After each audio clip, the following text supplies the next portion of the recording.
우리 신한금융투자 이선엽 영업부장님 나와 계십니다. 어서 오십시오. 예, 안녕하세요. 반갑습니다. 오랜만에 뵙는 것 같아요. 예, 그렇습니다. 방송에서는. 예. 네, 요새 좀 많이 바쁘셨죠? 뭐 바쁘기도 했는데 네. 그래도 뭐 시장을 위해서 조금 이제 많이 고민 좀 해봤습니다. 예. 공부를 하신다고 아유, 뭐 그런 시장 건 공부를 아니고요. 하고 좀 더 많은 내용, 풍성한 내용을 전달해 주시려고 일단은 그렇게 해야 오랜만에 되겠죠. 나오신 거죠? 네. 앞으로 좀 자주 나와주시죠. 알겠습니다. 네. 예. 지금 시장이 굉장히 뭐라고 하죠? 작년에 이제 긴축할 거야. 그러다가 조금 시간 지나니까 QT도 할 거야. 막 그러다가 25bp가 아니고 50bp 할 거야. 그러다가 또 어떤 연준 인사는 아니야 75bp 올려야 돼. 막 이러고 있거든요. 예. 이야기가 나올 때마다 막 무서운 이야기들이 나오고 있습니다. 이 부분 한번 좀 점검을 좀 해주시죠. 네. 우선 뭐 잘 아시다시피 연준의 그 스탠스가 계속 변하죠. 네. 일관되지 않고 네. 그리고 그 변하는 스탠스는 계속 강화가 되고 있는 모습이죠. 그러다 보니까 시장이 거기에 일정 부분 반영한 줄 알았는데 결국은 반영을 못하고 더욱 반영을 하게 되고 추가 반영을 하게 되고 그러면서 사실 지금까지 올라오게 됐고 최근에는 아주 극단적인 시나리오들까지 많이 대두가 되면서 많은 시장에 우려가 있는 게 사실입니다. 그러면 왜 이런 일들이 벌어지고 있는지, 그래서 연준에 대해서 우리가 어떤 생각을 가지고 움직여야지는지에 대해서 고민을 해야 될 것 같습니다. 궁극적으로 연준의 스탠스가 지금 일주일에 한 번씩 변하고 있는 상황입니다. 네. 한 달도 못 가요. 그만큼 상황이 뭔가 크게 달라지고 있는 부분이 있다라는 거고, 연준은 도대체 뭘 봤길래 이렇게 생각을 자주 바꾸는지, 그러면 우리가 그 연준을 신뢰해야 되는 게 맞는지에 대한 고민도 해야 될 것 같습니다. 우선 먼저 드려볼 말씀은 현재 진행되고 있는 인플레이션과 관련된 많은 변수는 연준조차도 어떻게 할 수 없는 변수들이 많은 거죠. 예컨대 중국 봉쇄와 관련된 변수도 마찬가지일 거고, 우크라이나 침공과 관련된 변수가 어떻게 진행될지 알 수 없다라는 점들 때문에 사실 변하고 있는 건데요. 전체적으로 연준의 긴축 스탠스가 계속 더 강화되고 있다는 얘기는 현재 앞서 말씀드린 이 판단할 수 없는 변수가 더 안 좋은 쪽으로 흐르고 있다라는 것에 대한 결과물이다. 이렇게 보셔도 될 것 같습니다. 우선 한번 자료 한번 보실까요? 제가 좀 몇 가지를 좀 준비를 해봤는데요. 네. 첫 번째 이 자료가 좀 보이시나요? 네. 요게 나갑니다. 예, 연준의 5월 금리 인상 환율인데요. 네. 확률인데요. 보시면 뭐 이거 다 아시는 거라서 지금 보면은 뭐 50bp 인상할 확률이 현재 한 90%가 넘죠. 그래서 기정 사실화돼 있다라고 보셔야 될 것 같은데, 네. 요것보다는 그 다음 달 걸 보시면 좀 더 편할 것 같아요. 자, 6월 달 걸 한번 봐보세요. 네. 6월 달 거는 현재는 75bp, 그러니까 0.75%까지도 반영을 하고 있는데, 그림을 한번 놓고 보시면 이게 불과 한 달 전에는 요 가능성이 9% 정도로 거의 가능성이 없었어요. 네. 그러다가 일주일 전에 한번 보시죠. 일주일 전에도 가능성이 없었어요. 네. 30%대니까 그렇지 않습니까? 그때 갑자기 올라오고 있는 모습 보이나요? 뭔가 일주일 전보다 뭐가 이렇게 달라졌길래 이런 모습을 보이지? 이런 생각 일단 보셔야 되겠죠. 결국 이 일주일 전에 있었던 이 37%에서 73%로 올라온 요것 자체에 뭔가 있었다라는 얘기죠. 이때 파월 의장의 IMF에서의 어떤 그 기자회견이 이유가 됐었는데, 네. 궁극적으로 지금 우리가 알고 있는 연준도 시장에 주는 메시지가 한 달 전보다는 완전히 180도로 바뀌었고, 또 일주일 전과도 완전히 다른 모습이다 라는 측면에서 바라보실 필요가 있겠죠. 그러면 뭐길래? 이것 때문입니다. 이 그림을 보시면 이게 오늘자입니다. 이게 이제 데일리로 나오는 차트인데요. 5년 기대 인플레이션이죠. 미국의 기대 인플레이션이 낮아지다가 올라오고 있는 거 보이세요? 네. 특히 요기.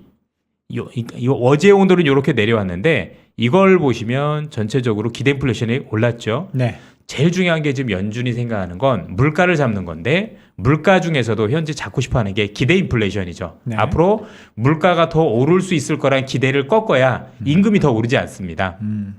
최소한 임금이 막 아예 안 오른다 이거 하는데, 임금 상승폭을 어느 정도 줄일 수 있는데, 이대로 가면은 사람들이 야, 물가가 저렇게 오르면 내 임금은 더 올려야지. 이렇게 될 수 있고, 그게 가장 안 좋은 시나리오입니다.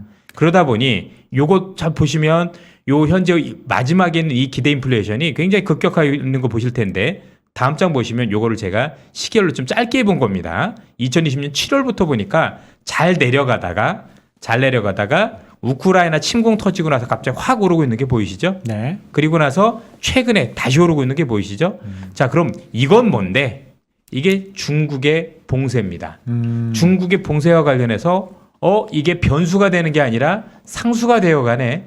이게 일시적인 게 아니라 지금 우크라이나처럼 굉장히 길게 될 수 있겠는데 그러면 얘네도 아무래도 공급과 관련된 변수가 있으니 이 공급 변수와 관련해서는 전부 다 우크라이나 변수도 마찬가지고 우리가 알고 있는 중국 코로나 봉쇄에 관련해서도 마찬가지고 이게 단순 변수로 봐야 될 게 아니라 이제는 상수로 봐야 되겠구나라는 결심을 굳힌 게 잇따라 보시면 되겠습니다. 이게 일주일 전이거든요.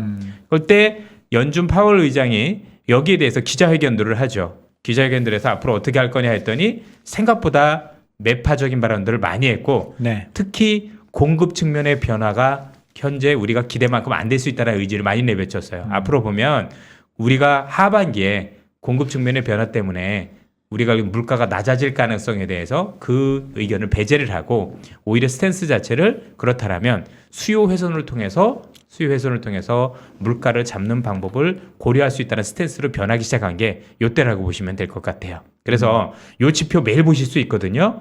요 지표를 이렇게 갖다 놓고 요 기대 인플레이션 자체가 많이 내려온다면 모를까. 이게 계속 올라가면 연준의 스탠스가 계속해서 긴축 쪽으로 바뀔 수밖에 없다라고 판단을 해보셔도 될 것 같습니다. 그래서 지금까지 일단 놓고 보신 건 뭐냐면 기본적으로 최근에 있었던 우크라이나 침공과 관련된 변수, 그 다음에 중국 코로나 봉쇄와 관련된 변수로 보지 않고 상수로 보기 시작했다라는 연준의 시각이 반영된 결과물이 최근에 훨씬 더 긴축적으로 현재 연준의 스탠스를 바꾸게 된 계기가 됐다라고 보셔도 될 것 같고 그 결과 앞서 제가 이 금리 인상 확률도 보여드렸지만 어땠었나요? 금리 인상 확률에서도 불과 일주일 전하고도 다른 모습을 보인 것들이 이런 영향이 컸다. 이렇게 판단해 보셔도 되겠죠. 이전에 상하이 봉쇄할 때도 그랬는데 베이징까지 번지고 나니까 이렇게 되면 전국토가 그렇게 될 수도 있을 것 같고 그렇게 되면 많은 고민이 있지 않겠어라는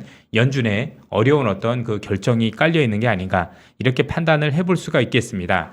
자, 그런데 여기서 중요한 게 있어요. 어떤 말씀을 드리고 싶으냐면 그럼 정말 어떻게 되는 거냐 앞으로 여기에 대해서 우리가 좀 많은 고민을 해봐야 될 텐데요. 첫 번째로 연준이 여러분들도 잘 아시다시피 지금 놓친 게 하나 있었었죠. 그게 뭐냐면 최근에 금리 올리는 것과 관련해서 본인들이 실수한 걸 인정을 하고 있죠. 네. 시기적으로 한 번 놓쳤고 인플레이션이 일시적이다라고 했을 때 많이 놓쳤고 한 번 더 놓친 게 우크라이나 침공 때 원래 0.5 하고 싶었는데 전쟁 났는데 0.5는 아닌 것 같아서 또 놓쳤죠. 그렇네요. 예. 네. 그래서 지금 몇 발자국 뒤에 늦춰져 있어요. 그런 상황에서 지금 연준이 긴축이라는 흔히 얘기해서 물가를 잡기 위해서 가는 몇 스텝이 늦춰지다 보니까 이걸 따라잡기 위해서 속도를 어마어마하게 내고 있는 거거든요. 그렇죠? 그러다 보니까 지금 시장에서 제일 경계하고 있는 게 뭐냐면 어설픈 인플레이션 정점론이에요. 최근에 여러분들 기억하시겠지만 저도 마찬가지였고 최근에 인플레이션이 이러면 정점이 아니겠어? 왜냐하면 여러분들 뒤에 그림 보시면 그 얘기가 이해가 되실 거예요. 유가 한번 봐보세요. 이게 최근 유가인데 계속 내려가죠. 사실 기술적으로 봐도 고점이 계속 낮아지고 있으면 더 올라간다라는 느낌보다는 더 내려갈 가능성이 높다라고 보는 게 일반적이겠죠. 어쨌든 이전보다 120불 넘을 때보다는 좀 많이 내려와 있는 상황이고 어제부터 미국 경제 수요 훼손에 대한 우려가 반영됐다라면 더 내리는 게 맞겠죠. 네. 자, 일단은 유가가 내려오고 있고요. 더 재밌는 거 유가 장기 시계열로 그려볼까요? 여러분들 이 유가 장기 시계열 보셔서 아시겠지만 유가는 급등락밖에 없어요. 완만한 상승 이런 건 없고 급등 아니면 급락입니다. 내리면 또 급락이거든요. 그게 원래 유가의 기본적인 속성입니다. 그래서 이걸 좀 참고해 보셨으면 좋겠고 자 그것뿐만이 아니라 원자재 지수도 고점을 찍고 내려오는 모습인데 이게 여러분들 농산물 때문에 그렇지 우리가 알기로는 금속 쪽으로 들어가면 생각보다 30% 이상 조정 받은 원자재들이 굉장히 많아요. 생각보다. 자, 그 다음에 미국의 중고차 지수도 한번 보시죠. 꺾였죠. 어찌됐든 간에 3월 정점론에 대한 기대가 조금씩 무르기 있고 있었어요. 네. 유가도 좀 내리고 원자재 가격도 뭐 만족스럽지는 않지만 좀 내려가고 있고 중고차 가격도 내려가고 있고 해상운임 지수도 내려가니 3월에 혹시 인플레이션이 정점이 아니겠어? 좀 곧 내려갈 거다라는 생각을 하면 시장에서 어떻게 생각을 할까요? 그러면 긴축이 완화될 수도 있겠네라고 생각했는데 앞서 보여드렸던 기대 인플레이션 연준은 그렇지 않았죠. 네. 그러면서 연준이 섣불은 3월 정점은 기대하지 마. 그래서 파월 의장이 기자회견했던 거 아실 겁니다. 3월은 정점이 아닐 수도 있고 앞으로 지켜봐야 될 것 같다라고 해서 그 기대에 대한 찬물을 끼얹으면서 했던 거죠. 특히 연준은 실제 3월이 정점이어도 3월이 정점이라는 얘기를 하지 않습니다. 더 세게 얘기해서 더 강하게 얘기해서 사람들이 혹시나 품을 수 있는 기대 인플레이션 자체를 완전히 차단하고자 하는 목적을 굉장히 크게 가지고 있는데요. 이 시점에서 말씀드려야 될 부분이 뭐냐면 연준이 지금 이런 패턴을 지난 3월부터 반복하고 있어요. 그래 계속 네. 그래왔었잖아요. 잘 보시면은요. 어떤 판단이 백복되고 있냐면 제일 먼저 앞장서는 게 제임스 블러드예요. 네. 일단은 말도 안 되는 강한 얘기를 해요. 지르고 보자. 네, 내가 굉장히 크게 얘기를 해요. 그럼 처음엔 반신반의하다가 그 뒤에 연준 위원들도 따라서 블러드 말이 맞다, 블러드 말이 맞다라고 해서 시장이 겁을 줘요. 언제까지 겁을 주냐면 연준 바로 직전까지 겁을 줘요. 블랙아웃 기간까지. 네. 그래서 여러분들 빅스 지수 아시죠? 빅스 지수가 지난 3월 달에 3월 8일이 고점이었었어요. 제일 공포가 컸단 말이에요.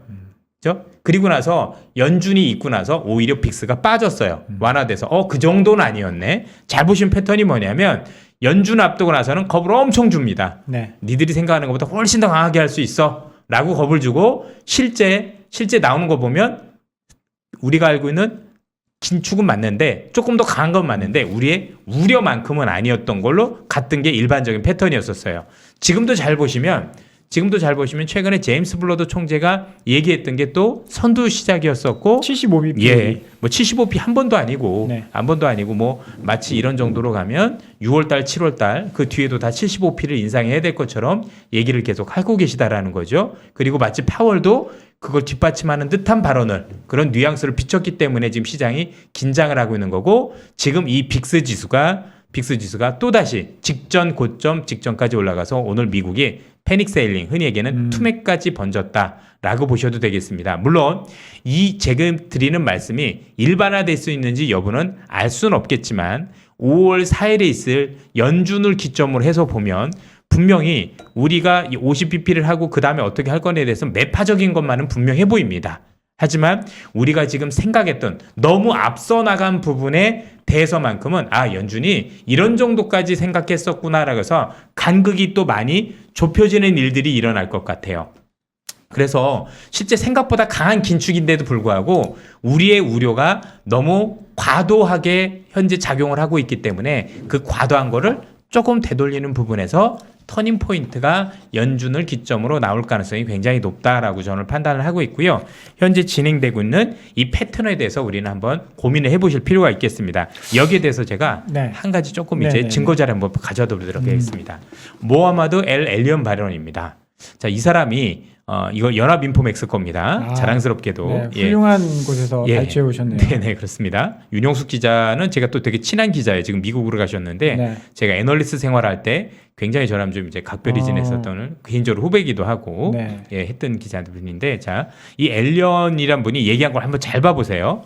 지금 이렇게 되니까 연준이 그런 스트레스를 가지니까 스태그플레이션 우려가 커지고 있대요. 그렇죠. 예, 긴축의 우려도 커지고 있는데 네. 경기도 어려워질 것 같다. 쉽게 얘기하면 이 얘기가 첫 번째 줄의 의미가 뭐냐면 이렇게 금리 올리면 경기 박살나 이런 얘기입니다.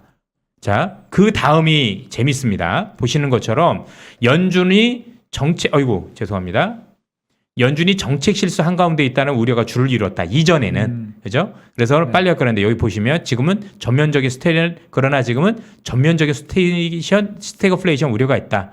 이 얘기는 뭐냐면 이전에는 연준이 정책 실수할 거라고 생각을 했는데 지금은 이것 때문에 경기가 침체될 수 있을 정도까지 긴축 얘기를 하고 있네 이런 얘기예요. 그러면서 이거 보세요. 이번 주는 전국의 성장 둔화 우려가 추가돼. 앞서도 말씀드렸죠. 요 봉쇄 때문에 기대 인플레이션도 올라가는데 물가도 하는 요게 추가돼서 그렇게 올랐다라고 얘기를 하는 겁니다. 그런데 마지막 줄이 중요합니다.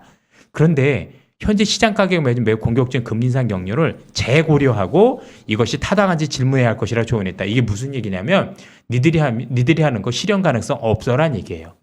지금 파월이 한 얘기 왜 실현 가능성 없다라고 했냐면 그렇게 하면 경기 그냥 죽어. 자, 경기를 살리고자 해서 하는 건데 이렇게 해서 경기 죽는 게 맞겠어라는 게 이분의 생각이에요. 물론 이분의 생각이 꼭 맞다라고 말씀드릴 수는 없습니다만 현재 여러분들 최근에 한 2, 3일 동안 시장에서 벌어지고 있는 현재 우리가 알고 있는 투자 전략가들의 공통적인 생각은 뭐냐면 알겠는데 연준의 긴축 우려는 알겠는데 야, 이 정도 긴축하면 시장 그냥 제가 볼 때는 그냥 우리가 알고 있는 침체로 갈 것 같은데 뭐 굳이 내년까지도 안 갈 것 같고 하반기부터 쉽지 않을 것 같은데 라는 우려들이 반영이 되고 있다는 거죠. 그래서 오늘도 보면 미 국채금리도 내리기 시작했잖아요. 네. 긴축에 대한 우려는 올라야 되는데도 불구하고 오히려 반대로 이렇게 가면 경기 우려가 현실화될 수 있다는 얘기를 하고 있다라는 부분입니다. 질문 좀 드려보면 네. 지금 이런 거에 지금 그 모하메드 에리언에 대한 발언에 대해서는 그 전부터 계속 이야기가 나왔었던 거고 항상 궁금했었던 게 연준은 경기도 살려야 되고 인플레도 잡아야 되고 얼마 전까지만 해도 인플레 잡으면서 이제 경착륙이 아닌 연착륙을 시킬 것이다. 그렇게 이야기하다가 지금 인플레가 너무 심하니까 스탠스를 바꿔서 경기 포기하고 인플레이션을 잡으려는 움직임을 취하는 게 아닌가. 그런 생각이 좀 들거든요.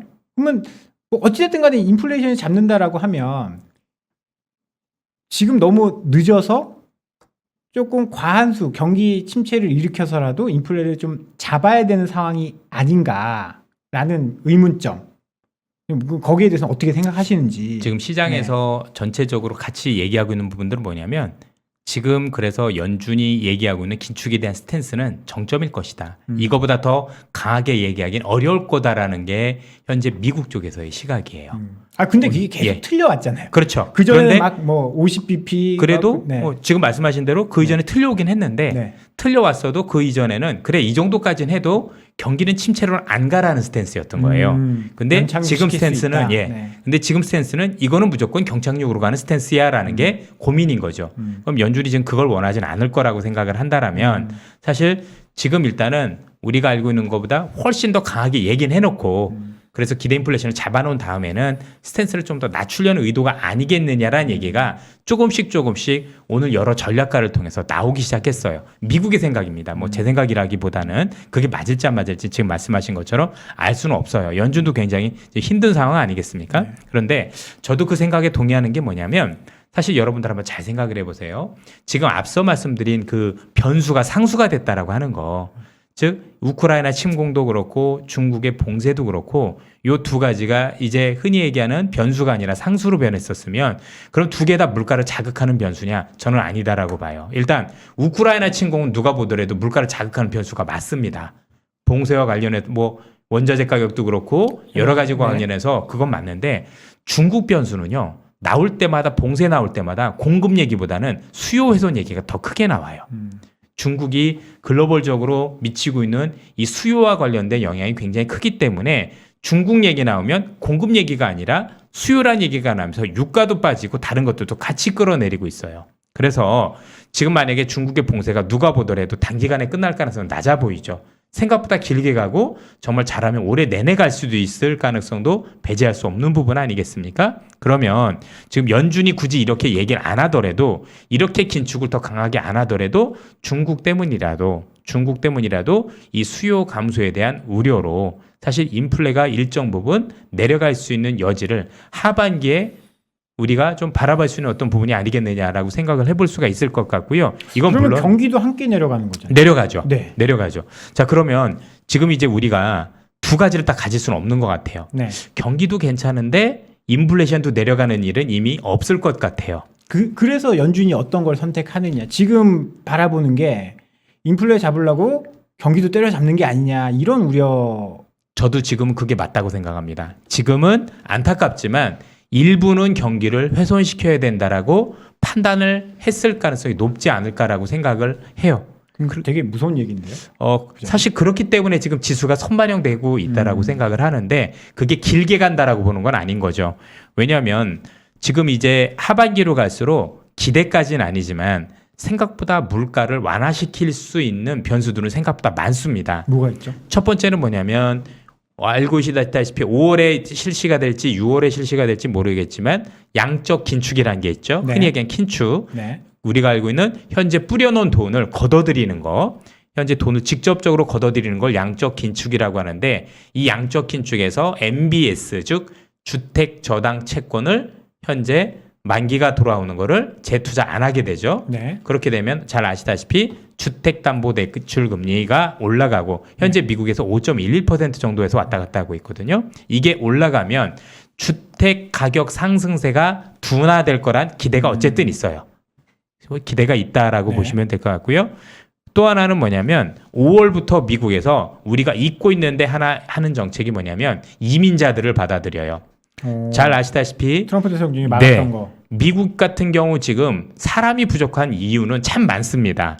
우리가 알고 있는 뭐 조기 은퇴자들도 이번에 있었을 거고 아니면 부자가 돼서 나간 분들도 있겠지만 잘 생각해 보시면 연에 몇백만 명씩 들어오던 미국의 이민자가 트럼프 때부터 4년간 줄었었고 급기야 우리가 코로나 때는 아예 들어오질 못했죠. 그걸 5월부터 풀기 시작을 해요. 생각을 해보세요. 지금 사람이 없는데 우리가 지금 당장 애를 낳아서 키울 수는 없지 않습니까? 네. 20년 걸릴 텐데. 그렇죠? 참 징그러운 얘기죠. 제 나이에 또 애를 낳아야 된다라는 게. 네.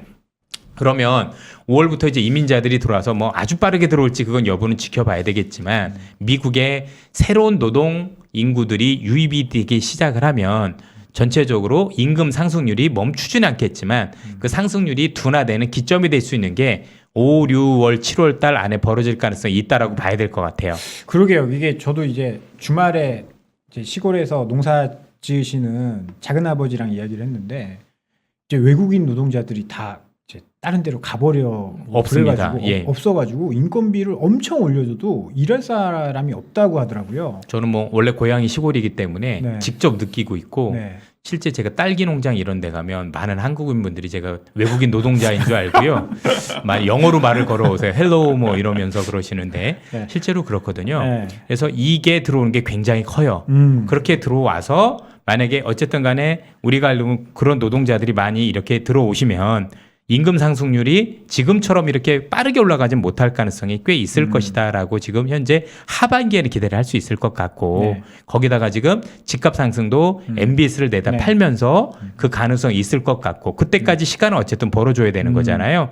11월에 미국 중간선거 있는데 경기 완전히 다 크게 박살내놓으면 안 되는 거 아니겠습니까? 그렇죠. 그러면 한 6월 현재까지 어느 정도만 힘들게 만들어 놓으면 일시적으로 힘들게 만들어 놓으면 그래서 시장의 기대 인플레이션을 어느 정도 제어만 해놓으면 그 뒤부터는 기대만큼 될지 안 될지 알 수는 없으나 어쨌든 간에 전체적으로 그런 그림을 가지고 가서 지금은 뭔가 좀 더 강하게 얘기를 해서 기대 인플레이션을 사전에 차단하는 의도가 너무 강해서 실제 의도대로 우리가 알고 있는 뭐 향후에도 그렇게 하겠다가 아니라 그렇게 한다라고 해놓고 시장을 봐가면서 이걸 좀 푸는 정책으로 가지 않을까. 왜냐하면 여러분들 만약에 6월달, 7월달 똑같이 75bp 즉 0.75%포인트씩 올리면 또 문제가 되는 게 뭐냐면 지금 QT 할 때 네. 즉 양적 긴축이라는 걸 중단을 할 때 양적 긴축이라는 그러니까 시장에 있는 돈을 이렇게 다시 시장에서 끌어들일 때 이게 만약에 국채를 내다 팔게 되는데 네. 정확히는 이제 재투자를 안 하는 거죠. 그렇게 되면 원래 국채 금리가 올라야 되거든요. 근데 반대로 내려갈 수도 있어요. 경기에 대한 우려가. 이건 정말 그러면 최악의 시나리오가 되거든요. 그 시나리오를 막기 위해서라도 제가 볼 때는 하반기에 양적 긴축을 시작함과 동시에 그럼 금리 인상은 조금 덜 해도 되는 그런 요인이 생겨요. 제가 알기로는 현재 연준이 생각하는 최고점이 뭐 950억 달러 매달 그렇게 하면은 0.25% 인상 금리 인상 효과가 있다고 하더라고요. 그러면 사실은 75bp 즉 0.75%포인트 올리겠다라는 얘기 안에 양적 긴축을 하게 되면 말 그대로 0.5 정도만 해도 그 정도는 아니겠느냐. 물론 이것도 강한 거예요. 이것도 되게 힘든 거지만 그렇게 되면 시장은 항상 더 강한 걸 맞았잖아요. 네. 그렇죠? 10대 맞을 거 한 8대 맞은 거잖아요. 그럼 그 2대만큼은 반등할 수 있는 시장의 여지가 될 수 있는 게 저는 연준을 기점으로 나올 수 있지 않을까 생각을 하고 있고 어쨌든 빅스 지수도 지금 뭐 거의 최고점에 다다르고 있고 전체적으로 뭐 툼에도 나오고 그렇다라고 본다라면 이번 주를 기점으로 해서 다음 주 초반부터는 어느 정도 바닥을 잡아가는 모습이 나올 가능성이 있지 않을까. 일단은 섣부른 기대긴 합니다만 그런 생각을 좀 가지고 있습니다. 일단 뭐 정리를 하자면 이제 5월 4일 FOMC에서 좀 강한 긴축이 나오기는 하겠지만 네. 지금 시장에서 떠돌고 있는 그렇게 아주 심각한 수준의 긴축은 이제 나오지 않을 가능성이 높고 말은 하겠죠. 네. 말은 하겠지만 실제화될지는 모르는 거죠. 그러니까 말을 하면서 네. 기대 인플레이션을 낮추기 위해서 말은 좀 강하게 하겠지만 그거보다는 조금 덜한 정책이 나오면서 이제 5월 4일을 기점으로 약간 반등이 나올 수 있는 뭐 그런 환경이 좀 조성이 될 것이다. 예, 그게 아마도 점도표를 통해서 알려지겠죠. 미국 연준 위원들이 생각하는 점도표는 여기일 것이다라고 보면 계산이 금방 나오지 않습니까? 그럼 6월까지 기다려야 되는 거 아니죠. 점도표는 그날 바로 발표가 됩니다. 예. 네. 이제 하시는 말씀에 이제 진행에 방해가 안 되면 제가 몇 가지 좀 아, 질문을 좀 드리고 싶은데 아까 괜찮습니다. 만하임 중고차 지수 그 페이지를 혹시 볼 수 있을까요? 네네네. 중고차 네. 지수가 떨어지긴 네네. 했는데 사실 네. 꺾였어요. 3개월 꺾였는데 저 내려오는 폭이 정말 작거든요. 정말 간에 기별이 안 간다고 할 정도로 네. 중고차 지수가 꺾였다곤 했지만 저게 어떻게 될지도 모르겠는 상황이 사실은 그런 생각이 들어요. 저게 비슷한 그림이 컨테이너 운임도 저래요. 떨어졌다고는 하지만 5,000에서 4,200까지밖에 안 왔어요. 평상시 1,000에서 1,500. 그러니까 저는 개인적으로 저런 것들을 지표들을 보면서 어떤 생각이 드냐면 실질적으로 기대 인플레라는 거를 꺾기에는 아직 멀었다는 생각이 되게 많이 듭니다. 그래서 파월 의장 혹은 뭐 블라드 뭐 그런 분들께서 훌륭하신 분들께서 이거 정말 경기를 희생해서까지 기대 인플레를 잡고 싶은 건지 거기에 초점인 건지 혹은 아까 말씀하셨듯이 선거를 위해서 경기를 쥐고 싶진 않지만 겁을 주는 건지에 대한 판단을 저희가 먼저 해야 될 것 같아요. 근데 사실 이제 그 후자 쪽으로 말씀을 주셨잖아요. 사실 선거 쪽이라고 보기엔 좀 그렇고요. 네네네. 전 전자가 맞는 것 같습니다. 예. 네. 왜냐하면 어쨌든 간에 그 선거가 됐든 뭐가 됐든 지금은 무엇을 한다고 해도 지금이 굉장히 중요한 순간 아니겠습니까? 지금 여기서 섣불리 지금 말씀하신 것처럼 그래서 연준 파월 의장도 3월 정점론에 대해서 완전히 일축을 가했잖아요. 네. 그렇게 시장에서 기대가 있지만 실제는 아닐 거다. 지금 말씀하신 게 맞거든요. 특히 이 중고차 지수가 최근에 떨어지는 것과 관련해서 되게 노이즈가 많은 게 뭐냐면 이거 떨어진 게 왜 떨어졌냐에 대한 노이즈도 되게 많아요. 어떤 노이즈가 있냐면 실제 저거 떨어진 건 맞는데 떨어진 이유가 사실 물가가 안정이 돼서 떨어지는 게 아니라 경기가 안 좋아져서 사실 수요가 없어지는 거에 대한 결과다라는 얘기가 미국에서 많이 들려요. 무슨 얘기냐면 미국에서 지금 자동차 우리도 그렇지만 자동차 살려면 시간이 오래 걸리잖아요. 그렇죠. 그래서 대부분의 소비자들이 자동차를 살 때 한 군데가 아니라 서너 군데에다가 동시에 매수를 걸어놓은 거예요. 저 뭐 포드에다도 산다고 해놓고 그렇죠. 크라이슬러에다도 해놓고 했는데 어차피 계약금 100만 원만 주면 되니까. 최근에 시장도 어려워지고 물가도 오르고 금리도 오르고 그러면서 이게 구매 포기자들이 좀 늘어나기 시작했다. 근데 이 포기자들이 줄기 시작을 하면 차 한 대를 포기하는 게 아니라 석 대가 동시에 날아가잖아요. 그 영향이다라는 얘기도 있어요. 사실 그게 반영된 거라면 좋은 얘기는 아닌 거죠. 굉장히 수요의 감소를- 네네네. 뭐 물가를 떠나서 굉장히 좋은 얘기가 아닌 거죠. 그러니까 예를 들면 웃돈을 1,000만 원, 900만 원, 800만 원, 그러니까 1,000만 원이 포기가 되는 거고 여전히 900만 원, 800만 원이 걸려 있는 겁니다. 저게 왜냐하면은 중고차 업체가 그렇게 얘기를 하더라고요. 그래서 이제 저게 들떨어지는 건데 이제 저는 제가 읽었을 때 아까 말씀하셨듯이 기대 인플레를 누르고 싶어 하는데 그게 생각만큼 쉽지가 않고 잡혔던 사례가 잘 없거든요. 그래서 과거 사례를 쭉 찾아보면 기대 인플레를 누르려면 정말 엄청나게 수요를 찍어 누를 만큼 센 조치들이 나와야 되더라고요. 그래서 그런 걸 가정한다면 좀 힘든 게 되지 않나라는 생각을 사실 지울 수가 없어요. 왜냐하면 저게 많이 떨어져야 될 텐데. 네. 사실 지금 말씀을 굉장히 좀 잘 주셨는데 그래서 지금 연준도 이번에 더 강하게 얘기하지 않았나라는 생각이 좀 많이 들고 그래서 지금 이번에 있었던 이 스탠스가 이번 달로 끝나진 않겠죠. 네. 6월에도 또 벌어질 것 같고 그러니까 6월 달 안에 뭐 우리가 운이 좋아서 진짜 생각보다 기대 인플레이션 많이 떨어진다는 모르겠지만 지금 상황으로 놓고 보면 아무도 모르는 거고 사실 그런 기대를 하긴 좀 어려운 상황이지 않습니까? 그렇게 놓고 보면 일정 부분 5월에 연준을 통해서 야 우리가 생각했던 것만큼은 아니네라고 할 수 있어도 다시 이 기대 인플레가 잡히지 않으면 그거 앞두고 나서 또 시장에 긴장감을 줄 수 있을 가능성은 굉장히 높다. 그래서 사실 이게 일정 수준 금리가 오르기까지는 우리가 굉장히 겪어야 될 시장의 변동성은 생각보다 클 수 있다는 부분을 저도 생각을 하고 있습니다. 저는 근데 요것도 있지만 요거 한번 좀 보시겠습니까? 그림 한번 이렇게 보실 수 있나요? 네. 와, 글씨가 좀 작아서 설명을 좀 해주셔야 될 것 같습니다. 요거는 설명까지는 필요가 없고요. 네. 그냥 뭐냐면 미국에서 이렇게 많은 빅테크 규제 방안들이 나오고 있구나예요. 네. 생각보다 많이. 이게 무슨 얘기냐면 이렇게 한번 생각해 보시면 좋을 것 같아요. 만약에 지수가 오른다고 하더라도 지금 하락하고 있는 미국의 빅테크 관련 기업들이 이전만큼 상승을 할 수 있을 거냐 또는 모든 종목이 오를 수 있을 거냐에 대해서는 고민이 좀 많이 필요한 것 같아요. 저는 일단 아니다 쪽에 무게를 두고 있고 올라온다고 하더라도 몇몇 종목으로 굉장히 추려질 것일 가능성이 높다 이렇게 보고 있는 게 뭐냐면 제가 일전에도 이런 얘기를 많이 드린 적이 있는데 지난해 9월 7일부터 이 얘기를 조금씩 드렸는데 플랫폼이라는 사업의 가장 큰 지향점은 독점적 구조를 가져가는 거예요. 네. 계속해서 내가 독점을 가져가고 그러면서 그 성장을 하는 거거든요. 그리고 그 독점을 하기 위해서 많은 M&A도 하고 그랬던 건데 이미 여기에 대해서 매스가 가해지기 시작했어요. 독점에 대해서 물론 저 법안들이 실제 법으로 채택이 되고 우리가 하는 규제까지 하기에는 참 험난한 길이 있다라는 건 저희들도 인정을 하지만 이미 시장에서 반독점에 대해서 이미 칼을 빼들었다는 게 굉장히 중요한 것 같아요. 그렇다면 이 빅테크 기업들이 가는데 험난한 장애물일 수밖에 없다라는 거죠. 일단 저 부분들이 굉장히 이전보다는 굉장히 그 성장을 방해하는 요소가 될 거라는 게 첫 번째고요. 두 번째는 굳이 제가 설명을 안 드려도 이렇게 한번 생각을 해보시면 어떻겠습니까? 우리가 전 인류가 2년 동안 집에 확 갇혀서 있을 만한 상황이 앞으로도 올까요? 전 인류가 그렇죠? 이 코로나 때문에 그것 때문에 엄청난 성장을 했던 그 성장률이 저 기업들이 다시 나올 가능성은 없을 가능성이 높아 보이겠죠. 그게 넷플릭스에 있는 거예요. 네. 그렇죠? 물론 뭐 이제 나오고 있는 기업들 보면 그래도 10몇 % 성장한 거 아니냐지만 이전에 있었던 성장률에 비해서는 턱도 없는 거죠.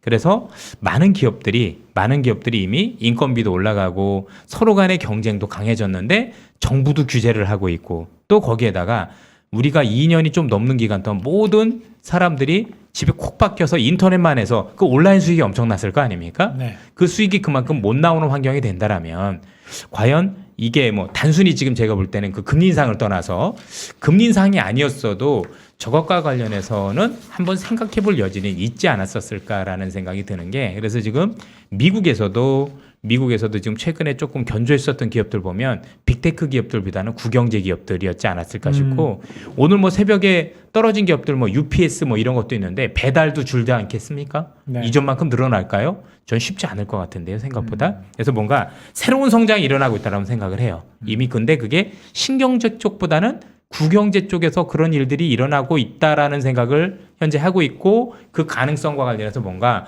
저희들이 볼 때는 그 주도주의 교체 이 가능성을 아주 조심스럽게 조금 말씀드리고 싶고요. 분명히 저 빅테크 기업들 중에서도 올라오는 기업들은 꽤 있긴 있을 거예요. 그런데 네. 이전만큼 이게 아니라 경쟁을 통해서 또 살아남고 그거에 대해서 또 새로운 어떤 걸 하는 기업들은 분명히 좀 좋을 거라고 생각을 하는데 현재 우리가 봤던 모든 기업들이 다 여기에 해당될 가능성은 매우 낮아 보인다라는 게 개인적인 생각이에요. 그래서 뭐 지금 우리 매니저님께서 말씀을 해주셨지만 그거 이상으로 이런 것들도 한번 고민해 볼 때가 되지 않았느냐. 왜 많이 빠졌다고 하지만 생각보다 꼭 그렇지는 않은 것 같아요. 그래서 일단은 빅테크 기업과 관련해서는 전체적으로 우리가 알려는 그 사업 모델 네. 그게 향후에 어떻게 성장 가능성이 있는지 또 지금 이렇게 보여드린 이 표에서 있는 이 독점법을 피해가고 그럴 수 있을 가능성이 굉장히 높은지 여부를 한번 조금 고민해보고 봐야 될 것 같아요. 왜냐하면 이게 우리 이미 한국은 겪었기 때문입니다.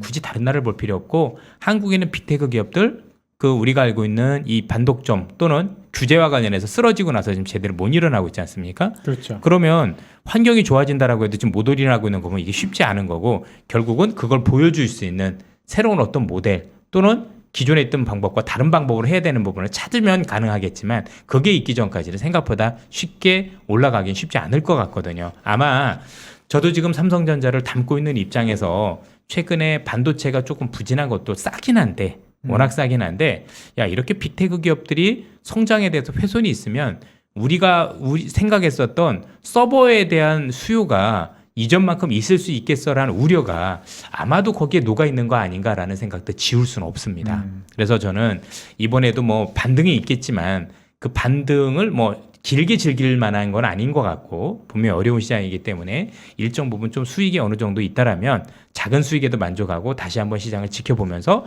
그렇게 해 나가야 되는 시장이 아닐까 이런 판단을 기본적으로 좀 가지고 있어요. 그래서 우리나라가 저는 뭐 다들 국장 외국 그러는데 뭐 미국이 좋으냐 한국이 좋으냐의 개념은 아닌 것 같고 네. 어떤 기업을 보느냐 같은데 아주 조심스럽게 이제 빅테크는 선별해서 봐야 될 때가 됐다라는 판단을 드리고 싶고 그리고 나머지 빅테크들이 이전만큼 큰 성장을 구가하기는 어려운 시장 환경이 되어가는 부분이 우리가 놓치면 안 될 것 같다라는 말씀에서 금리 인상만큼이나 조금 중요하게 봐야 되는 거고 저는 그래서 오늘 과연 미국 시장이 빠진 게 금리 인상 때문에 빠졌을까라고 생각을 해보면 그렇진 않았던 것 같아요. 최근에 넷플릭스와 관련해서도 놓고 보면 이런 성장에 대한 우려가 상당 부분 반영이 되어가는 게 아닌가. 그래서 지금 우리가 알고 있었던 실적 이제 시즌이 왔는데 실적에 대한 기대가 있을 시즌에서 실적 나오지도 않았는데 이제 패대기 치고 있는 결국 넷플릭스를 봐서는 그 고민을 하겠죠. 그러네. 2년 동안 집에 콕 박혀 있어서 아무것도 안 하고 이것만 했던 시대가 이제 지나갔을 텐데 이전만큼 쉽지 않을 것 같고 최소한 조금 더 반영이 돼야 된다라고 보지 않았을까. 물론 이제 오늘 투매가 나왔기 때문에 뭐 그렇게 하락이 오래가지 않는다 치더라도 정말 다시 이전만큼의 상승으로 구가하기는 쉽지 않은 환경이 될 거. 특히 빅테크를 말씀드리는 겁니다. 중심으로 그렇고 그래서 먼저 저는 빅테크 기업들 중에서는 일부 선별 그리고 나머지는 오히려 국영제 쪽에서 뭔가 우리가 생각하는 많은 기회들이 나올 것 같다. 왜냐하면 오늘 중국 같은 경우도 경기 둔화를 막기 위해서 인프라 투자를 한다라고 했고요. 미국 같은 경우도 향후에 경기가 좋아지면 이쪽이 아니에요. 잘 아시다시피 인프라 법안이에요. 전부 다 인프라 한다라고 얘기하고 이것도 많은 분들이 알고 계신 것처럼 지금 시장에서 또 얘기되고 있는 것들이 뭐냐면 우크라이나 관해서 공급망 재편 얘기가 나오고 있거든요. 이것도 다 인프라 투자예요. 그럼 그게 과연 신경제 종목이냐 이거죠. 아닐 가능성이 있는 거죠. 그래서 어떤 게 낫다 나쁘다 말씀드리긴 어렵지만 그래도 이제는 포트폴리오 상황에 있었을 때 너무 빅테크 중심으로 계시다라면 포트폴리오를 일부 다변화를 할 필요가 있는 시점이 아닌가라는 생각을 조금 드리고 싶습니다.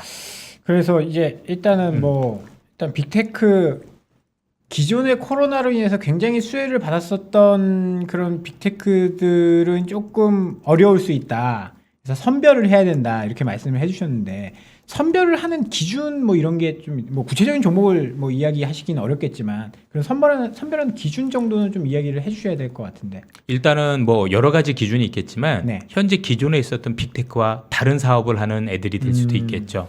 사실 조금 실망스럽긴 한데 구체적인 사례를 좀 들어드리면 네네네. 일단 테슬라 같은 경우는 로봇 쪽으로 가고 있잖아요. 네. 그건 기존에 있던 사업이 아닌 거죠. 네. 그런 것들 같은 경우 물론 이제 테슬라는 최근에 트위터 인수하면서 이 사람 그것도 다른 사업하는 건데. 예. 그건 조금 애매하고 그것 때문에 조금 제가 볼 때는 단기적으로는 그렇지만 네. 로봇 자체가 클 때는 또 다른 사업이 될 수도 있겠죠. 네. 그리고 또 이 기업들이 제일 좋은 케이스가 되려면 벌금 맞는 거예요. 벌금을 엄청 두들겨 맞는 건 호재입니다. 왜냐하면 벌금만 두드려 맞으면 당신들의 독점적 구조는 유지해 줄게 이런 얘기거든요. 뭐 예전처럼 해체해버리겠다 네. 이런 거 아니고 그런 것까지만 벌금으로 아니면 되는 거예요. 돈을 그냥, 어차피 잘 버니까 어쩔 수 없으니 네. 할 수 없으니 그냥 벌금만 때리고 말지 하면 제일 좋은 굿 케이스다. 물론 그것 때문에 빠지긴 빠집니다만 그때는 제가 볼 땐 바닥이 될 가능성이 높은데 그게 아니다라고 본다면 아까 말씀드린 것처럼 테슬라처럼 그걸 찾고 있는 기업들이라든가 또는 우리가 알고는 개인정보 보안과 관련해서도 뭔가 자기의 어떤 확실한 어떤 데이터를 가지고 있는 애들 최근에 미국의 개인정보법 이런 것들 보시면 메타가 그래서 쓰러졌던 거 아니겠습니까? 네. 애플하고 뭐 구글이 내가 있던 거, 너 로그인 했던 것도 정보 안 줄래 이렇게 해버리면 그걸 가지고 있는 기업과 안 가지고 있는 기업들 차별화도 될 수 있는 거거든요. 네. 그래서 이거는 그냥 따져봐야 될 게 굉장히 면밀하게 따져봐야 됩니다. 그냥 일반 애널리스트들이 하는 것처럼 뭐 매출이 어떻고 이거 지금 의미 없어요. 저도 애널리스트 출신 아닙니까? 그렇게 해서 맞춘 거 보셨나요? 없어요. 생각보다 부끄러운 얘기지만 네. 뭐냐면 결국 이런 기업들은 여기까지 왔으면 이미 성장을 한 거고 더 성장을 하기 위해서는 그 이상의 수익 모델을 보여줘야 됩니다. 계속 독점적 구조로 갈 수 있고 또는 현재 저 법안을 넘어설 수 있는 새로운 어떤 사업 모델을 만들어가는 그런 기업들이 분명히 나올 거거든요. 이 안에서도 그러니까 지금 결론적으로 지금 미국 빅테크 애들 말씀드리면 다 안 된다가 아니라 분명히 꽤 선별이 될 거라고 생각을 합니다.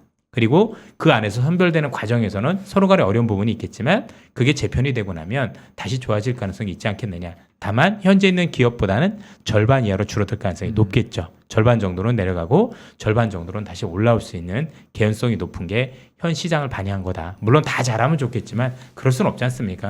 결국 자기들끼리 경쟁하고 있다는 얘기는 누구는 도태시킨다는 얘기가 되는 거니까 그럴 기업과 그런 안 기업. 이거 주가만 봐도 나중에 알 수 있을 것 같아요. 향후 이런 규제가 나왔었을 때 덜 빠지는 기업이 있고 더 빠지는 기업이 있을 거거든요.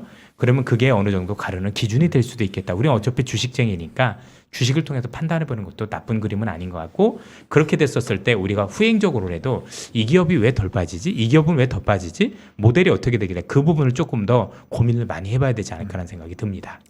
사실 IT 버블 이후에도 버블이 꺼지고 나서 진짜 진짜 배기가 있었어요. 진짜 배기가 나왔잖아요. 네. 네. 사실 그런 걸 찾는 게 시장에서 굉장히 중요한 일이라서 그 기준을 제가 한번 좀 여쭤본 거고요. 뭐 질문하실 거 있어요? 아니요. 네. 다음 내용도 제가 있으신 또, 것 예. 같아서. 네. 중국과 관련해서 좀 말씀드리면, 물론 이제 또 제가 중국을 잘 아는 편은 아닙니다. 네. 저도 뭐 중국을 많이는 다녀왔지만 네. 일단 첫 번째 한번 장표 보시겠습니까? 예, 이게 중국에서 입시 선호학과입니다. 오. 가오카오라는 이게 중국의 입시 시험이고요. 여기서 장원, 우리를 얘기하면 뭐 1등 했던 애들이죠. 수석? 네. 이런 분들이 선호하는 전공을 한번 보십시오. 경제학이나 약간 의외네요. 예. 자, 제일 중요한 건 뭐냐면 의대가 거의 꼴찌라는 겁니다. 그러니까요. 우리나라랑 예. 좀 다르네요. 예. 자, 우리가 했지만 학교의 커트라인은 뭘로 결정이 되나요? 선호로 결정이 되는 거죠. 언어학과 선호에 한국에서는 모 대학, 우리나라 제일 좋은 대학, 뭐 특정 대학을 서울대. 걸으면 안 되니까. 예. 아닌가요? 자, 죄송합니다. 어쨌든 예. 네. 자, 서울 뭐 어떤 좋은 대학이 있다라 보면 제일 선호학과는 누가 봐도 의대죠. 그렇죠. 어느 대학이나 우리나라 그럴 거예요. 그러면 제일 높은 점수로 들어가게 되겠죠. 근데 비선호학과일수록 사실 뭐 뜻이 있어서 가신 건 맞는데 사실 점수상으로 놓고 보면 조금 떨어진다라고 보는 게 맞는 거잖아요. 냉정하게 얘기를 해서 이 얘기를 드리는 이유는 뭐냐면, 물론 중국도요, 의대 들어간 분들이 굉장히 우수한 분들인 거 맞아요. 1, 2등인 건 맞는데 서울대 들어가는 분 중에서 1, 2등 안 한 분이 어디 있습니까? 다 1등 했지. 그건 맞는데 거기서도 난이더란 얘기죠.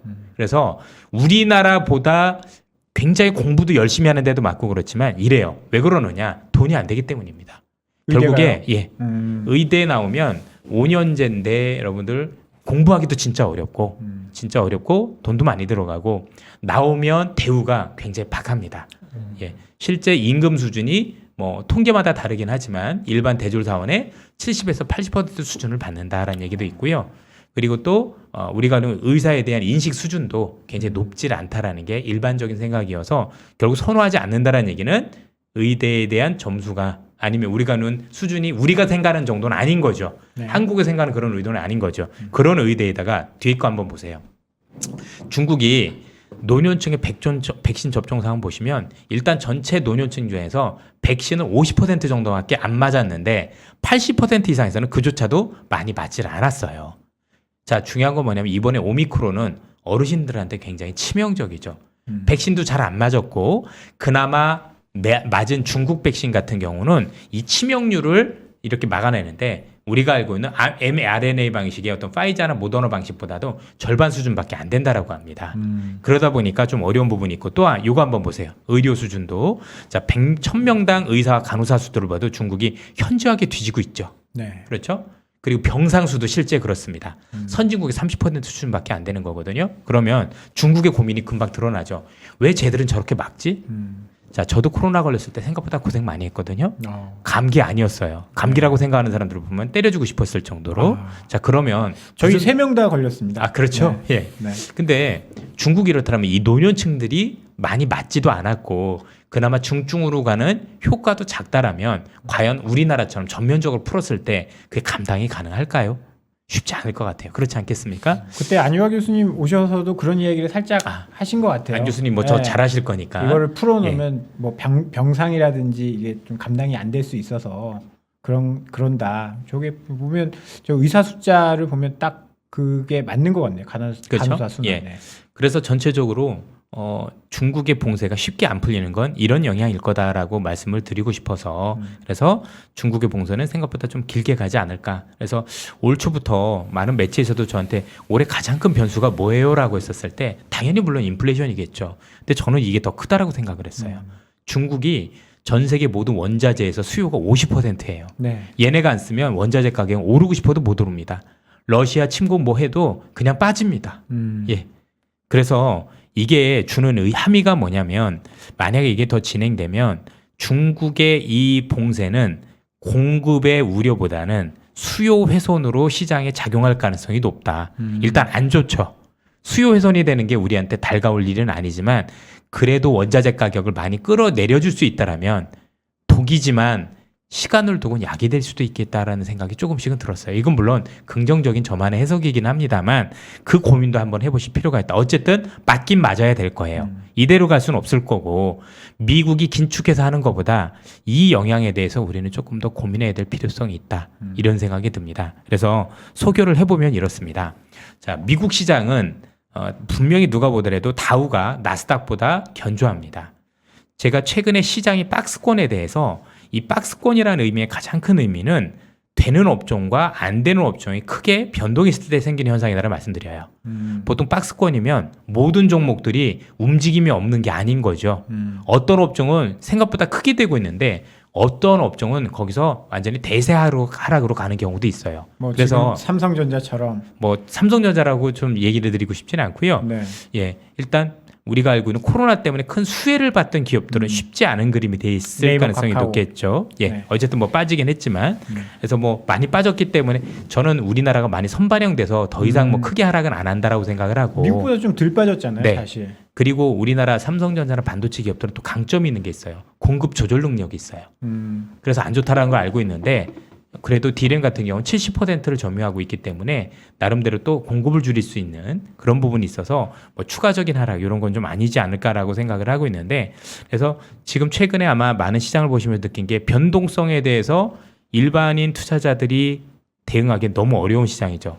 거의 최상급 난이도의 시장이지 않을까라는 생각이 들어서 만약에 대응을 하신다라면 사실 조금 경험이 많이 없으신 분들이나 시간이 없으신 분들은 대응을 안 하는 게 맞습니다, 사실은. 그렇죠? 굳이 이 시장에서 뭔가 싸게 잡아보겠다라고 하는 거는 아니지 않겠느냐라고 생각을 하고 그나마 뭔가 대응을 하실 수 있는 정도의 실력이 되신다라면 최소한 신용을 쓰는 건 아닌 것 같아요. 남의 돈을 써서 하는 건 아닌 것 같다는 말씀을 드리고 그거보다 더 중요한 건 이렇게 시장이 되어가면 분명히 많은 변화가 생깁니다. 그 변화. 즉 박스권의 가장 큰 의미는 큰 변화가 생길 때다. 시장이 된다 안 된다의 개념이 아니라 어떤 업종은 지금부터 시동을 걸고 시작일 가능성이 높은 관점에서 바라보실 필요가 있고 어떤 업종은 그렇죠? 안타깝게도 해가 저무는 그런 어떤 가능성도 있다라는 점에서 그것들에 대해서 아직은 명확하지 않지만 그래도 뭔가 지금 일어나는 쪽은 구경제 쪽이 신경제보다는 조금 더 유리한 환경이 되어가고 있다라는 부분에서 그 관련 기업들 또 관련 업종에 대해서는 조금 더 면밀히 시장에 대해서 보실 필요가 있다라고 생각을 하고 아마 우리 매니저님께서도 중소형주 보면 생각보다 나쁘지 않은 기업들이 많죠. 의외로. 그렇죠. 네네. 네. 맞습니다. 중소형 지수는 사실은 최근에 많이 올랐거든요. 그렇습니다. 네네네. 그래서 좀 종목별로 보면 이게 뭐 야 지수 저렇게 안 좋은데 종목 얘기하는 게 맞아라고 하면 저희들도 할 말은 없는데 의외로 종목별로 중소형주 중에서 강소기업들 근데 굉장히 싼데 매출이 늘어나거나 실적이 좋아지는 기업들이 의외로 많습니다. 그래서 그런 기업들에 대해서 조금 이제 숲보다는 나무를 좀 더 많이 찾아보는 그런 시장에 대해서 좀 고민해봐야 되지 않을까라는 생각이 좀 드네요. 보다는 나무를 봐야 된다. 사실 저기 중국 관련 그 의료 체계 데이터가 저도 사실 오늘 많이 봤거든요. 예. 여기에 저는 사실 지난주까지만 해도 중국이 왜 저럴까라는 고민을 했어요. 저게 정치적 목적이 분명히 있는 건데 오미크론은 저희 우리나라 생각으로 따지면 어차피 겪고 와야 되는 건데 빨리 겪는 게 좋지 않나 우리나라 생각으로 했는데 의료 체계가 저 정도면 사실은 국가가 붕괴될 위기에 놓인 상황이 올 수도 있다는 생각이 들잖아요. 그렇기 때문에 어쩔 수 없는 거고 되게 오래 갈 것 같다는 가정을 상황에 두니까 여러 가지 변수들이 좀 많이 바뀌더라고요. 그렇습니다. 그래서. 네네. 아마 아까도 말씀드렸지만 미국의 기대 인플레이션이 갑자기 떴던 것도 중국의 어떤 상황에 대해서 변수가 아니라 상수로 봤던 게 지금 말씀하신 것처럼 중국의 의료 처리가 이렇고 오미크론의 특성을 감안하면 생각보다 이게 빠르게 소멸이 되는 부분보다는 생각보다 길게 영향을 미치지 않을까라는 부분에 대해서 고민했다라고 저도 판단이 들더라고요. 다만 앞서도 말씀드린 이게 수요 훼손으로 다가올 거다. 아니 그런데 네. 인도는 어떤가요? 인도는 뭐 저희 데이터가 없어서 그런데 인도도 뭐 거의 비슷하지 않을까요? 근데 인도는 겪고 넘어갔잖아요. 거긴 안 가둡니다. 네. 안 가둬요. 가두지 않고 네. 코로나 이런 거 있어도 그냥 뭐 다 자유롭게 뭐 해가지고 이미 싹다 걸리고 예. 네, 자동 방역. 자동 방역이 되고 있는. 중국도 사실 그런 뭐 그거는 이제 뭐 여러분들 중국이 알아서 할 중국인들이 아주 옛날엔 굉장히 안 씻는 것처럼 생각했지만은요. 중국이 지난 십몇 년 동안 기하급수로 발전해서 중국의 화장실이 장담컨대 한국보다 좋아요. 그게 왜 그렇게 됐냐면 국가적으로 개조를 했어요. 상하이 같은 경우는 꽤 좋은 화장실도 많았는데 아예 정부가 나서서 그래도 다 부서하고 다 다시 지었어요. 그래서 제가 코로나 나기 바로 직전 달에 갔다 왔는데 중국 가서 놀란 여러 가지 중에 하나가 뭐냐면 첫 번째는 화장실이요. 정말 깨끗하다. 네. 두 번째는 음식이요. 음식이 옛날엔 중국 음식이 참 지저분하다 이런 개념이었는데 그걸 많이 개선을 했어요. 그래서 식당의 청결이라든가 아니면 음식도 조금 뭐라고 해야 되나 세계화 비슷하게 이렇게 해놔서 아 정말 뭔가 여기에 좀 그 소득 수준에 맞게 많이 변해가구나 그래서 옛날처럼 좀 중국을 바라보시면 안 될 것 같아요. 중국은 이제 이거를 시진핑 주석의 뭔가 정치적인 시적? 업적 이런 걸로 네. 계속 얘기하기 때문에 꺾기가 되게 힘들 것 같아요. 오늘 연임도 또 해야 되고 하니까 그런 실제 그 공무원분들 그 점수를 사실 요걸로 했더라고요. 방역이 어떻게 되느냐 가지고 인사고과라든가 이런 정책 점수를 먹이고 있기 때문에 공무원들 입장에서는 필사적으로 할 수밖에 없다라고 보여지고 며칠 전에 상하이인가 어디서는 공무원이 자살했죠 실제로 방역 실패 얘기 나오면서 그런 것들도 보면 우리하고 좀 일단 달라요. 많이 달라서 우리 생각으로 보면 안 될 것 같아요. 우리의 사고방식으로 판단을 할 수 없는 중국이라서 그래서 어려운 것 같습니다. 뭐 하신 말씀 중에 수요를 확실히 꺾고 있다는 증거는 바텀업에서 저희가 체크가 또 많이 됩니다 지금. 그래서 하신 말씀에 대한 신뢰가 더 높아지는데 뭐 예를 들면 어제 텍사스 인스트루먼트가 2분기 가이던스를 10% 뺐다든가 그게 다 중국 문제로 얘기하고 있거든요. 맞습니다. 예. 마이크로소프트도 중국에 5월까지 계속되면 오피스 같은 게 안 팔릴 것 같다 이런 얘기도 하고 뭐 사실 우리나라 후공정 업체 하나도 물류 문제 때문에 가이던스를 연간을 많이 내렸어요 지금. 그래서 그런 사례들은 워낙 많습니다. 그리고 4월 차 판매에 대해서 중국은 되게 우려들을 지금 많이 할 수밖에 없는 상황입니다. 그래서 수요도 그런데 이제 제가 하나 조금 이제 덧붙여야 된다고 해야 되나요? 하나가 있다면 물가에 대해서도 되게 걱정할 만한 사항들이 오는 것 같아요. 그러니까 저희가 수요만 꺾는 게 아니라 공급망도 한번 다시 세게 문제가 올 수 있다고 생각하는 얘기들이 나오고 있는 게 실제로 그 미국 그 트럭 협회 같은 데서 얘기를 하는 거 보면 방역이 예를 들어 예정대로 5월에 풀린다 그러면 7월부터 미국이 항만이 난리가 날 거라고 지금 얘기를 하고 있어요. 그 운임 스파이크가 셀 거다. 또 올라갈 거다. 예, 다시 지금 적체가 항아이에만 있으면 이게 다시 한 방에 몰려와야 되기 때문에 그래서 되게 많이 걱정이 된다라는 글들이 계속 나오고 있거든요. 그리고 이제 오늘 새벽에 이제 AP 몰러 머스크라는 글로벌 1위 컨테이너 선사가 네. 물동량 전망은 이제 한 3-4% 성장해서 마이너스 1%에서 1% 사이로 하향은 시켰어요. 물동량. 근데 어닝 전망은 한 20% 이상 높였어요. 이유는 운임이 그렇게 안 떨어질 것 같아요. 거든요. 물론 고정 운임으로 많이 연간 계약을 많이 했겠지만 스팟에 대한 전망이 되게 나빠지지 않는 이상 그렇게 할 수가 없거든요.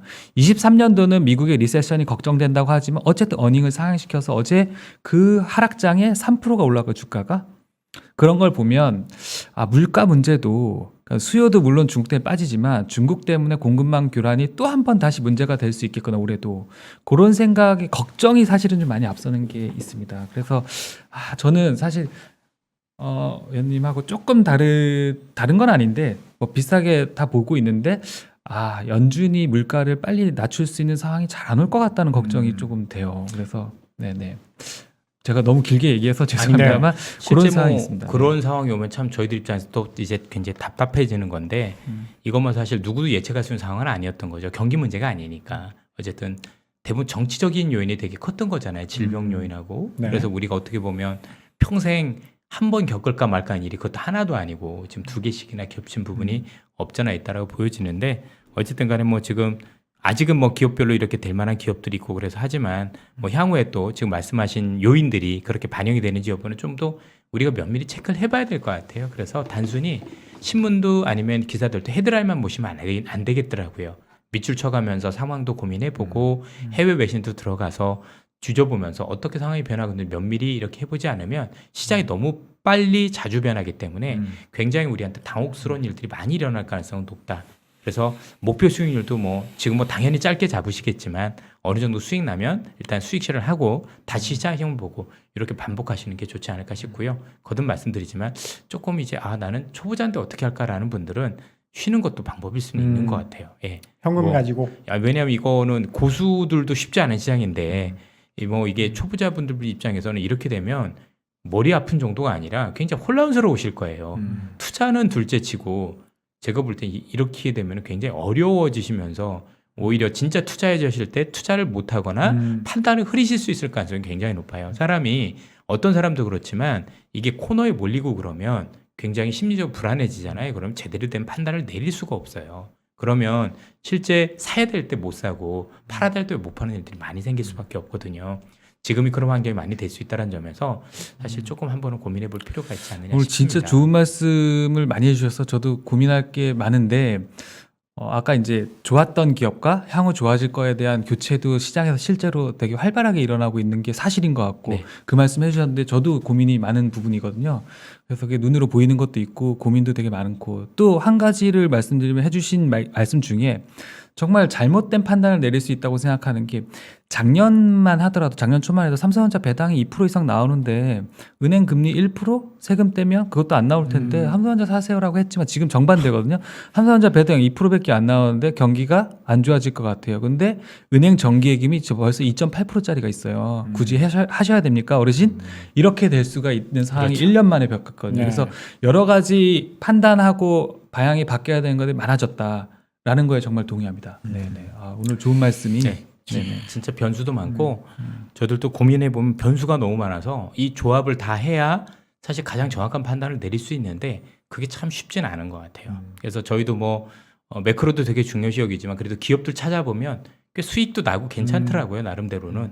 근데 그게 뭐 과연 일반인 투자자들이 찾기 쉬울 거냐 생각을 해보면 그렇지 않을 어렵죠. 거거든요. 네, 예. 쉽지 않습니다. 저도 뭐 한 6시까지 와서 뭐 밤 10시까지 공부하는데도 보일까 말까 하니까. 근데 이게 만약에 직장 다니신 분들하면 그럴 시간도 없는 거잖아요. 없죠. 네.